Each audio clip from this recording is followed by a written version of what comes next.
We ended the last episode having almost finished the TryAdd function, but there's in fact another thing I'd like to add here. And let's also add that at the interface level as well, which is a function that we are simply going to call CanReceive, which checks an index, so one of the slots of the inventory, takes in the item, and returns whether or not that slot can receive the particular item in question. So you might want inventories that have restrictions on which types of items they can contain, like a chest that can only receive equipment, another one that can only receive crafting materials, or in World of Warcraft, for instance, you have certain bags that can only contain enchanting materials or mining materials, etc. So in addition to the checks that we are doing here inside the for loops, we will check as well for the CanReceive function, or we would if we actually implemented it. Once again, by default, this is just going to return true, and then when you extend from the item container class, if you want, you can implement your own logic to determine whether or not certain slots are restricted. So here we just do stack.item, and let's do the same thing down here. Okay, and now the actual last thing that we need to do, you may or may not remember that we have this occupied slots variable, which should tell us how many slots are, well, not empty. So whenever we assign anything into the slots array, we need to update that. And because we are going to be using this quite a bit throughout the whole class, I actually want to make a method for it so that we can reuse it. Let's call it setSlotRef, which will receive the item slot by reference, just the same as we do here. And it receives the new value that we want to set it to as the second parameter. So we can set the slot to the new value, but before we do that, we need to check if the existing slot is empty and the new slot is not empty. That means a slot that was previously free is now occupied, and we do the exact same thing but in reverse. So if the original stack in that slot was not empty, but the new stack is empty, then the slot just became free. So here, instead of directly assigning, we call our setSlotRef function that we just made, passing in the slot and then the result as the second parameter. These first two functions actually need to receive the index I as the first parameter. I'm not sure why my editor is not flagging this as an error. Now that we have this, it's trivial to implement the CanAdd method. We can just copy this whole thing over here. Except here, since we are only checking if we can add something, we don't actually want to change the inventory at all. So we simply don't call the setSlot function. That means we don't even need the result variable. We can just use a discard. And in addition to that, we can simplify this whole thing even more, because here we can actually do the naive version that we had originally, where we simply check TryAdd for every slot. We don't need to check the slots that already have the same item first, because here we only really care about if there's any way that we can add the items in the stack to the inventory. It doesn't matter if we check the empty slots first or second. All we care about is to know if it is at all possible to do that. So we can be less restrictive and do less work, which is better for performance. So here, in order to not have a weird looking empty if statement, I'm simply going to move this TryAdd function inside the if. And I'm gonna add a comment here just to make it very clear that this is in fact intended. We are just calling the TryAdd function and we are not assigning the result to anything on purpose. We can simplify this even more because there's only one usage of the slot variable. We can just index into the array directly, no need to store it in a temporary variable, so that makes the method even shorter. So coming back down, let's implement the TryAddSlot function now. It's going to be something very similar to what we were doing on every iteration of the loop. We don't need to explicitly check if the item is null or the same as the stack we're trying to add, because TryAdd already does both of those. We can, though, check if the item in the stack is null, because if it is, there's really no need to do anything else. So if the TryAdd is successful, then we just return true here. Otherwise, we set the remainder to the original stack, the result to the original slot, and we return false. Okay, and I just realized that there's one out variable missing from this function here. I'd like to return the result value here, as well as the remainder. So we also need to go back and change this at the interface level. And the same thing for the CanAddSlot version.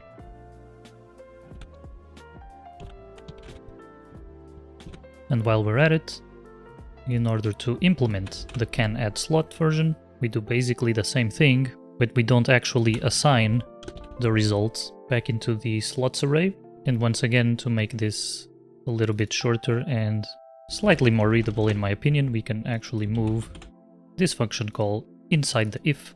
We can also move this inside the if statement, or even inline it. There's no need to be calling this function if we don't even pass these first checks. For TryMove and TryMoveSlot, I actually want to leave this for the end, because they will both depend on TryAdd and TryRemove, so let's implement add and remove first. Okay, for TryRemove, we can immediately check if the item is null, in which case we immediately return false, because it makes no sense to try and remove from the inventory an empty stack.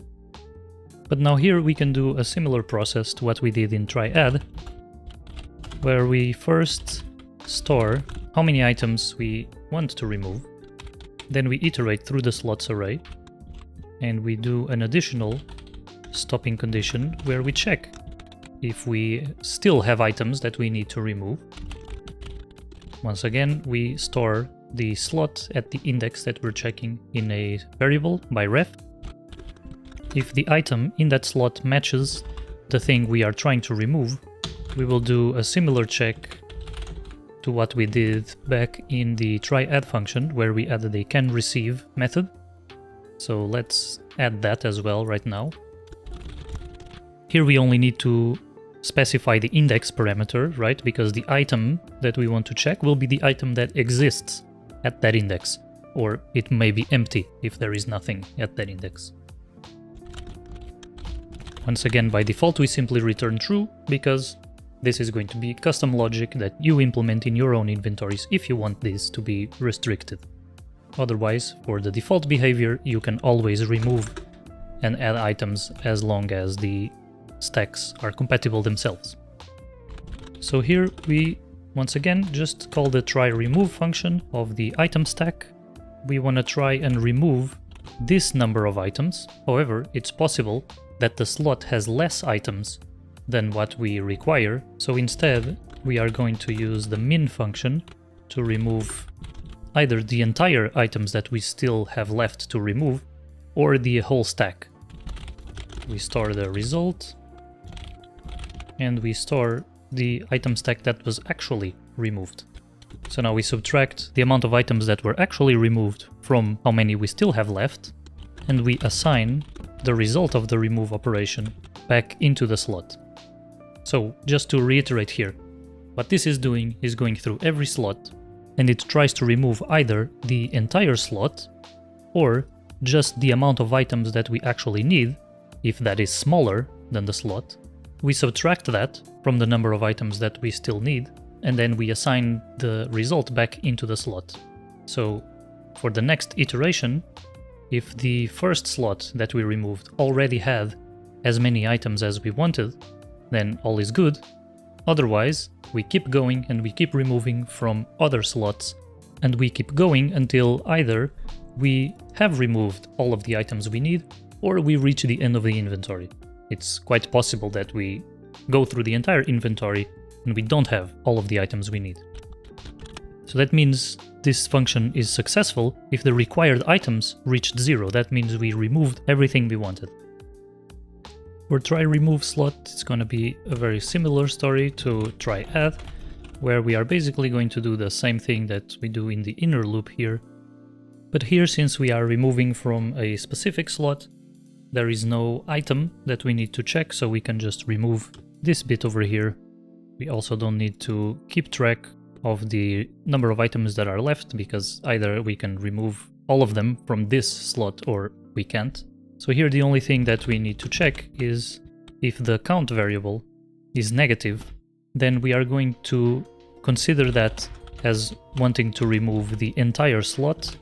Otherwise, we want to remove exactly the amount that was passed here. And here we already have the result variable declared up here, as well as the removed variable. So if this is all successful, we return true. Otherwise, we are not able to remove anything, so we assign that to the default item stack, which is an empty one. The result gets assigned back into the original value for the slot, and we return false.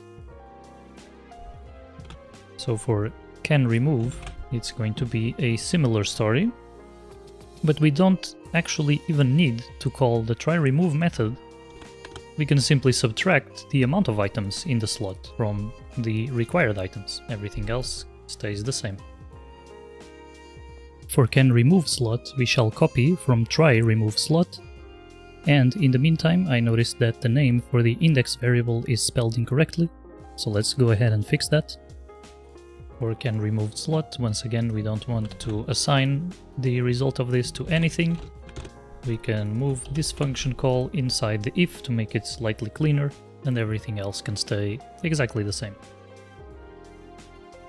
Okay, so for the TryMove functions, this starts to get a bit more interesting, because now these functions allow you to potentially move items from one inventory to another one. That doesn't necessarily have to be the case. The target inventory can be the same one that we are moving from, but the function should work either way, whether you are moving inside the same inventory or to another one. And because we already have remove and add functions, this actually becomes relatively easy to implement. So the first thing we are going to try to do is remove from the slot of the inventory that initiated this operation. We don't care about the results right now, but we do care about the stack of items that got removed. So if we are not able to remove this amount of items, then we immediately return false and we don't do anything.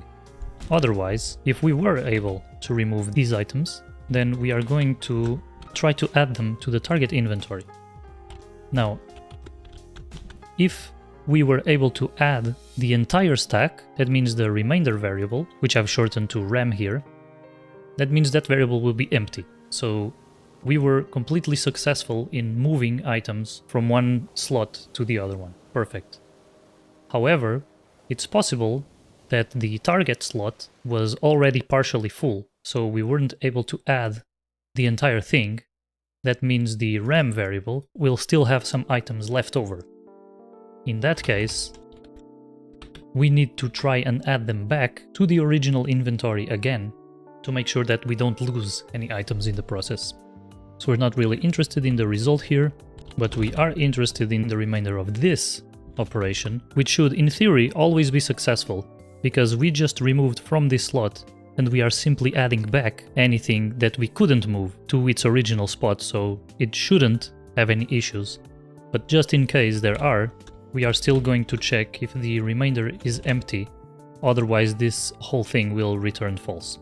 And then the default case will be simply returning false, because the only way that this operation is valid is if all of these conditions are verified. So to summarize, we try to remove from this inventory at this slot index. If that succeeds, then we try to add what we removed to the target inventory, So here in this function, we are removing from a specific slot, but then we are adding to an inventory, and it doesn't matter the slot. So we try to add to the target inventory.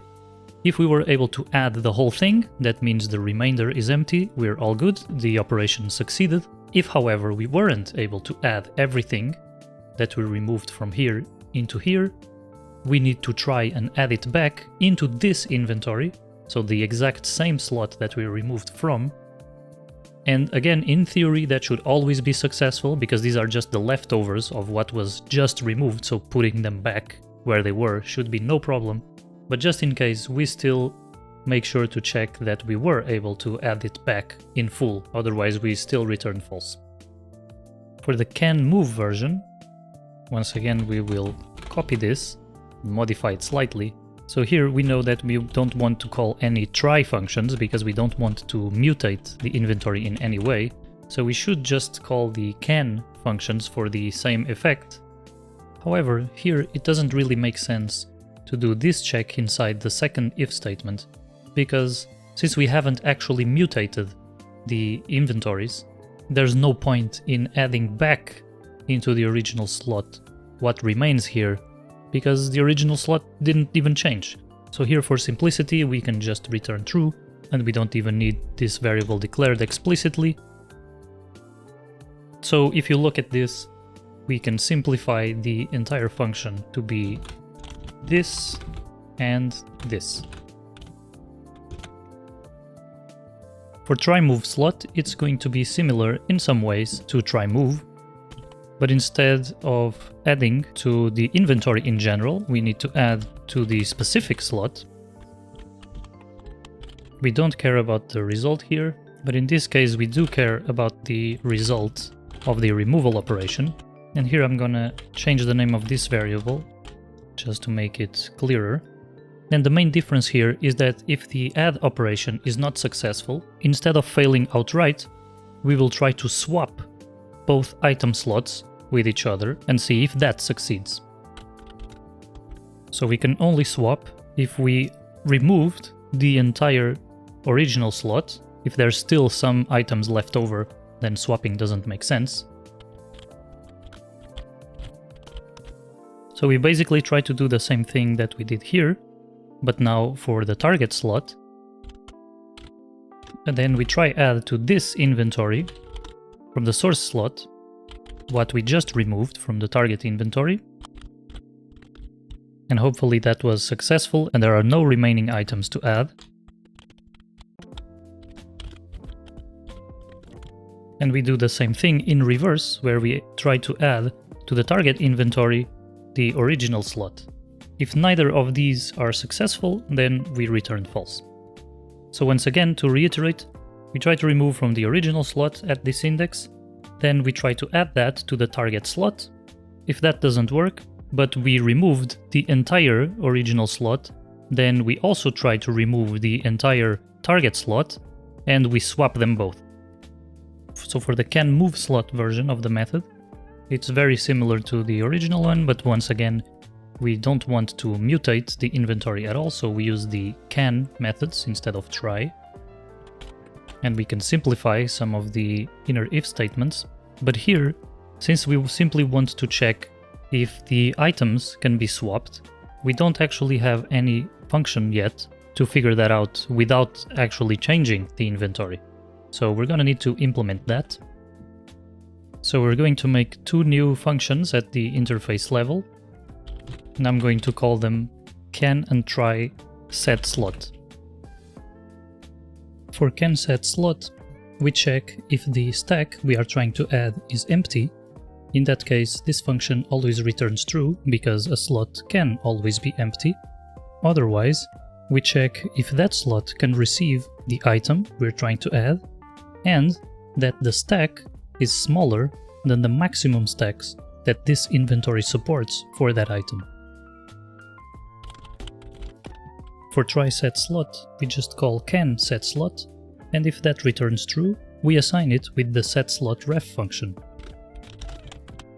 So now that we have this, basically the same check of the TryMove function to see if we can swap the from and the to slots. So, after 3 long videos, we finally have the fundamental data and logic that will allow us to do all sorts of item and inventory manipulations, and in the next video we will start building the UI and learning how to connect it with this data. Or in other words, if you've watched the very first video of this series where I talk about architecture, we finally have a fully functioning model, and we will start to learn how to build the view and how to connect it with the model. There are still a few functions that we haven't implemented, like resizing, clear and sort, but those aren't as important, so let's start looking at the more interesting stuff, and we'll come back to them when we need them.